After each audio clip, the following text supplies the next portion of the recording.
उसकी वजह से क्या होता है कि जो न्यूली मॉम्स होती हैं वो बहुत ज़्यादा परेशान होती हैं, या फिर अपनी ब्रेस्ट मिल्क सप्लाई को इंक्रीज़ करने के लिए हमें क्या क्या चीज़ें करनी पड़ती हैं। ये मिथ है कि हमको अगर ठंडक लगी तो बच्चे को ठंडक लग जाएगी, इस तरीके का कुछ नहीं है। Hi guys, welcome back to my channel. मैं हूं आपकी दोस्त गरिमा और आज मैं लेकर आई हूं आपके लिए बहुत ही ज़्यादा इन्फॉर्मेटिव वीडियो। ये वीडियो स्पेशली न्यूली मॉम्स के लिए जो अभी अभी मॉम्स बनी हैं और उनको ये जानना है कि मेरा ब्रेस्ट मिल्क सप्लाई कैसे इंक्रीज़ हो। बहुत ही नॉर्मल और बहुत ही फ्रीक्वेंटली आज क्वेश्चन है कि मेरा मिल्क सप्लाई बहुत ज़्यादा ड्रॉप है, नहीं आ रहा है, बच्चा भूखा रह रहा है, तो मैं क्या करूँ, किस तरीके से अपनी मिल्क सप्लाई जो ब्रेस्ट की है वो इंक्रीज़ करूँ। सो आज हम इस चीज़ के बारे में जानेंगे और देखेंगे कि क्या क्या तरीके हैं। ये सारी चीज़ें मैं आज आपको इस वीडियो में बताने जा रही हूँ। So without wasting any time, let's get started.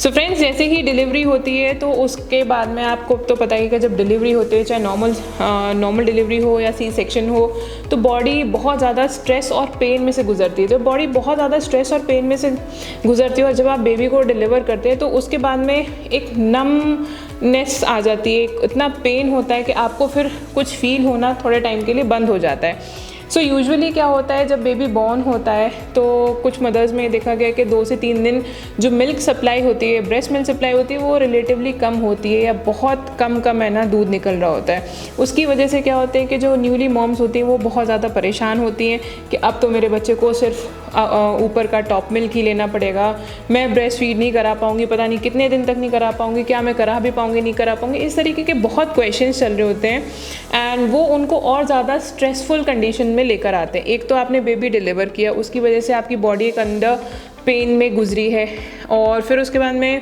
Jin mother's के सी सेक्शन होते हैं देन डेफिनेटली एक वो प्रोसीजर होता है, उससे ऑलरेडी मदर को एक सफरिंग, एक स्ट्रेस होता है बॉडी में, क्योंकि एक पेन होता है, स्टिचेस होते हैं, उसकी वजह से भी दिक्कत होती है। सेकेंडली जो मदर्स नॉर्मल डिलीवर करते हैं उनके भी वजाइनल एरिया के पास में स्टिचेस आते हैं, जो कि अपना अप्रॉक्सीमेटली 1.5 मंथ के आसपास में एक रिकवरी टाइम होता है, जहाँ पर मदर जो है वो अपना रिकवर करती हैं और कर पाती हैं, धीरे धीरे करने की कोशिश करती हैं। अब उस स्टेज में अगर ये सारे क्वेश्चंस हों और आपका ब्रेस्ट मिल्क नहीं निकले तो वो एक एड ऑन स्ट्रेस हो जाता है। सो अब इस स्ट्रेस को हटाने के लिए या फिर अपनी ब्रेस्ट मिल्क सप्लाई को इंक्रीज़ करने के लिए हमें क्या क्या चीज़ें करनी पड़ती हैं।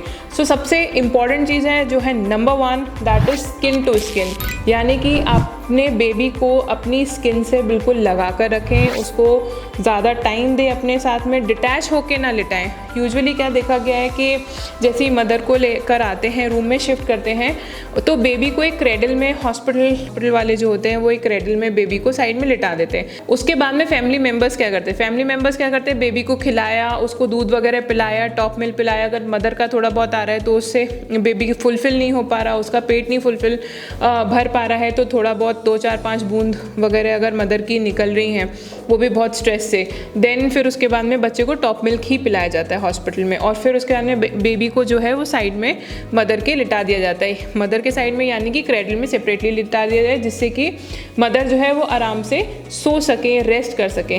बट मैं आपको सजेस्ट करूँगी कि आप चाहे हॉस्पिटल में हो चाहे घर में हो, बच्चे को अपने पास में ही सुलाएं, क्योंकि इतना छोटा बच्चा होता है वो मूवमेंट नहीं करता है। तो और दूसरी चीज़, मैक्सिमम ज़्यादा से ज़्यादा आप कई बार कम से कम 10 से 15 मिनट के लिए, 20 मिनट, आधे घंटे के लिए बच्चे के साथ में स्किन टू स्किन करें।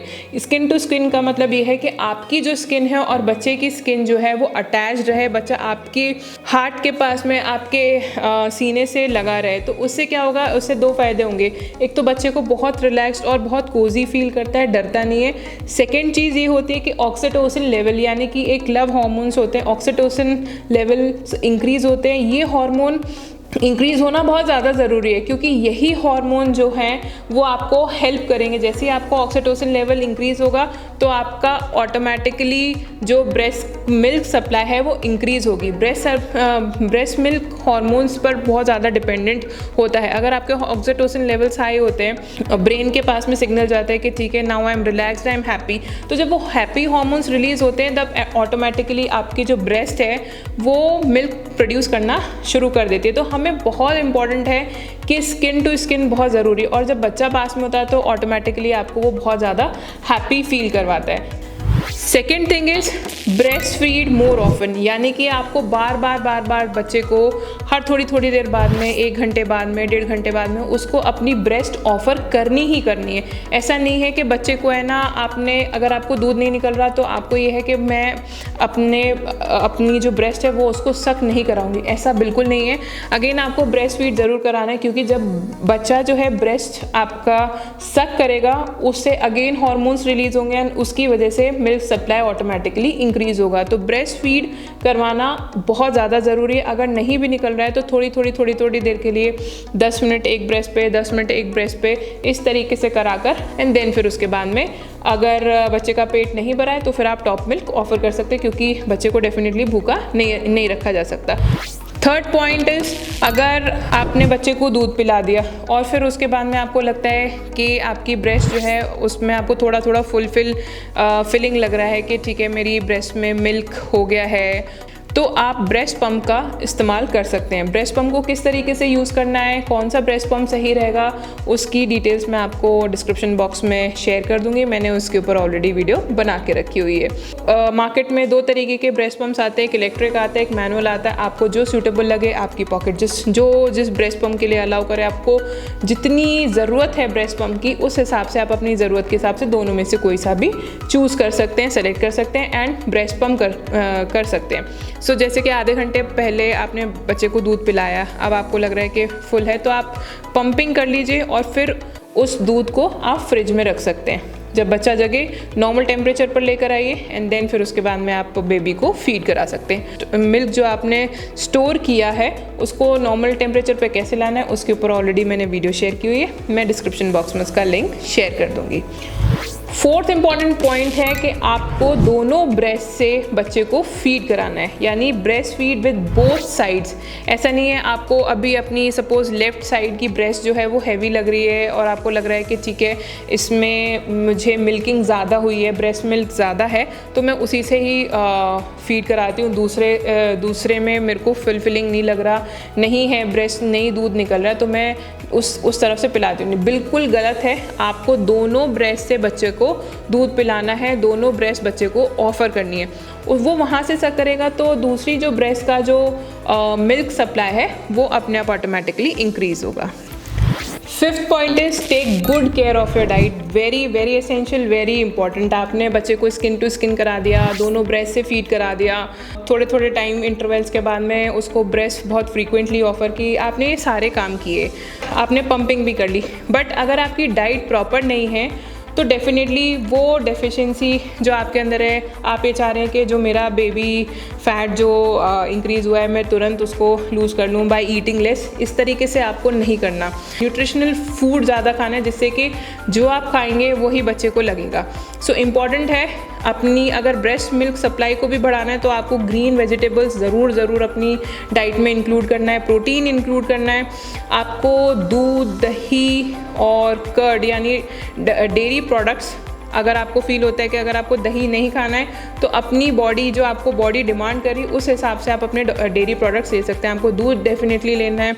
ये मिथ है कि हमको अगर ठंडक लगी तो बच्चे को ठंडक लग जाएगी, इस तरीके का कुछ नहीं है, बल्कि ये सारी चीज़ें आपकी मिल्क प्रोडक्शन में हेल्प करती है। मेथी दाना हुआ, मेथी दाने को आप या तो मेथी दाने का पानी करवा कर आप वो ले सकते हैं, सौंफ ले सकते हैं, सौंफ या तो डायरेक्टली खा सकते हैं या फिर सौंफ का पानी भी पी सकते हैं। पनीर होता है, आप पनीर, चीज़, ये सारी चीज़ें आप ले सकते हैं। तो ये जो न्यूट्रिशनल फूड है वो आपको डेफिनेटली हेल्प करेगा, एक तो अपने आप को मजबूत करने में, और दूसरी चीज़ जो है आपका मिल्क सप्लाई जो है वो ऑटोमेटिकली बढ़ाएगा।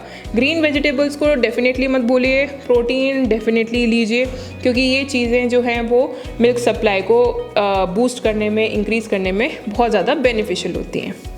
Point number 6 is have plenty of water. पानी का इंटेक आपको बहुत ज़्यादा रखना है, क्योंकि जब बच्चा दूध सक करता है तो वो आपकी बॉडी के अंदर से जो आपका पानी है, जो बॉडी के अंदर का पानी है, वो भी जो मिल्क के फॉर्म में निकल जाता है। अगर आपको लगता है कि आप फीड करा रहे हैं बच्चे को, फिर आपको फीड कराते कराते में आपको प्यास लग रही है, तो आप डेफिनेटली पिए, वरना हर फीड कराने के बाद में आपको 1 से 1.5 गिलास पानी ज़रूर पीना ही पीना है। तो पानी पीना बहुत ज़्यादा ज़रूरी है, हाइड्रेटेड रहना बहुत ज़्यादा ज़रूरी है अपने ब्रेस्ट मिल्क सप्लाई को बूस्ट करने के लिए। नेक्स्ट जो बहुत ज़्यादा इंपॉर्टेंट चीज़ है जिसको हम कम्प्लीटली इग्नोर करते हैं, which is 7th point, that is sleep. जब बच्चा सो रहा है तब आप सो जाइए। अगर आप ब्रेस्ट पंप कर रहे हैं तो डेफिनेटली आपके पास में वो विंडो जो सोने की है वो और ज़्यादा बड़ी हो जाती है, क्योंकि आपने ब्रेस्ट पंप करके फ्रिज में रख दिया। अगर बच्चे को भूख लग रही है, बच्चे के भूख का टाइम हो गया है और आप सो रहे हैं, तो आपके घर में से कोई भी बच्चे को दूध पिला सकता है, नॉर्मल टेम्परेचर पे लाकर उसको आप बच्चा जो है वो फीड करवा सकते हैं कोई भी। इन सब चीज़ों का ध्यान रखेंगे तो आपका जो हेल्थ है, फर्स्ट थिंग वो ठीक होगी, बहुत जल्दी आप रिकवर करेंगे। सेकेंड थिंग, आपका जो ब्रेस्ट मिल्क सप्लाई है वो बहुत अच्छा हो जाएगा।